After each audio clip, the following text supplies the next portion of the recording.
Banyak peristiwa-peristiwa penting terjadi di bulan Sya'ban. Bahkan Profesor Dr.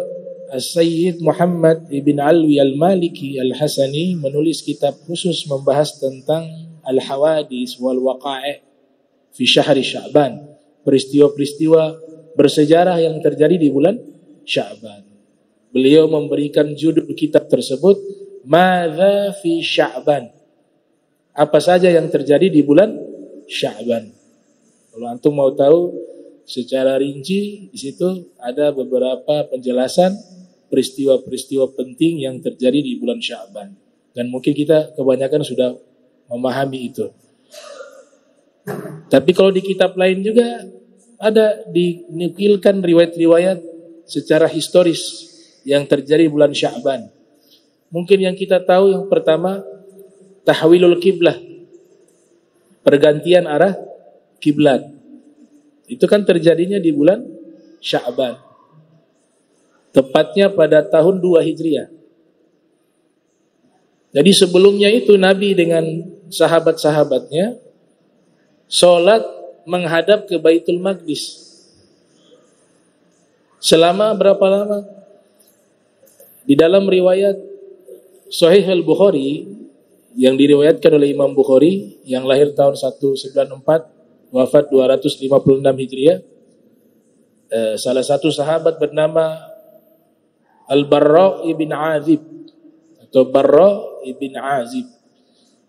Beliau mengatakan, lamma qadima Rasulullah sallallahu alaihi wasallam al-Madinata shalla nahwa Baitul Maqdis 16 atau 17 syahra.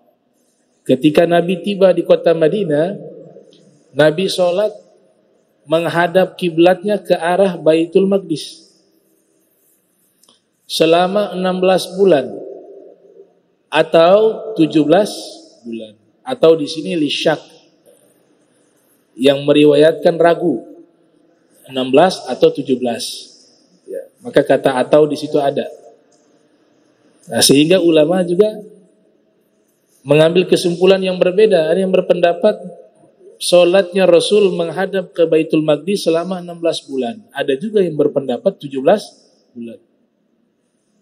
Di antaranya penjelasan itu dijelaskan oleh Al-Hafiz Ibnu Hajar Al-Asqalani dalam kitab Fathul Bari beliau. Nah, selama 16 bulan atau 17 bulan Nabi sholatnya menghadap ke Baitul Maqdis. Kemudian turunlah ayat di surat Al-Baqarah, qad nara taqalluba wajhika fis samai falanuwalliyannaka qiblatan tardhaha fawalli wajhaka syatra masjidil haram. Ayat ini turun. Saat itulah perpindahan arah kiblat yang tadinya menghadap ke Baitul Maqdis berpindah ke Ka'bah yang mengarah ke kota Makkah Al-Mukarramah. Poin penting di sini, Allah nyatakan tardhaha, tardhaha, yang kamu ridhoi arah kiblat tersebut. Maka sangat jelas di sini Ka'bah itu menjadi arah kiblat karena keinginan Nabi. Sekarang kita pikirkan, kita analisa. Berarti mulianya Ka'bah sebab keinginan Nabi Muhammad. Kalau tidak ada keinginan Nabi Muhammad, itu Ka'bah gak akan mulia. Itu Masjidil Haram tidak akan mulia. Karena yang paling mulia adalah Nabi Muhammad. Keinginannya saja menjadikan suatu tempat menjadi sangat mulia. Karena sebab keinginan Nabi Muhammad. Walaupun secara historis ini Ka'bah sudah menjadi tempat istimewa secara historis. Inna awala baitin wudi'a linnas. Tempat ibadah pertama yang didirikan di muka bumi ini. Itu secara historis sudah mulia. Tapi harus diketahui, takdir ini, qadha ini, Allah tahu semuanya. Jadi substansi didirikannya Ka'bah itu puncaknya adalah untuk memenuhi keinginan Nabi Muhammad. Jadi para nabi itu sudah diberikan informasi bahwa nabi penutup nanti Nabi Muhammad ingin sholatnya itu kiblatnya menghadap ke Ka'bah. Maka mulai dari Nabi Adam sudah mulai dibuat pembangunan tasyarrufan sebagai bentuk memuliakan Nabi Muhammad SAW. Sampai pada akhirnya Nabi Ibrahim dengan Nabi Ismail. Puncaknya pembangunan yang cukup panjang itu, tempat yang dipilih yang istimewa itu, puncaknya adalah fawalli wajhaka satra masjidil haram. Palingkan wajahmu. Wajah siapa di situ? Wajahnya Nabi Muhammad SAW ke arah Ka'bah. Tardoha. Kenapa ke arah Ka'bah? Karena engkau suka ke arah itu.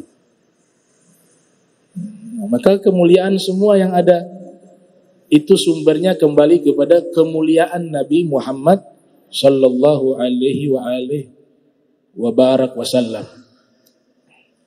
Sayyidah Aisyah mengatakan, wallahi ma ara rabbaka illa yusari'u laka fi hawak. Demi Allah, tidaklah aku melihat bagaimana penciptamu wahai Nabi Muhammad sangat cinta kepadamu, sehingga keinginanmu yang masih tersembunyi di dalam sanubari Allah segera mengijabahnya. Masih belum disampaikan lewat doa, belum sempat disampaikan lewat munajat, tapi masih tersimpan di hati Nabi keinginan tersebut, itu Allah sudah qabul. Bagaimana kalau Nabi meminta? Nah, ini sejarah pertama di bulan Sya'ban itu tahwilul kiblah, berahlian arah kiblat.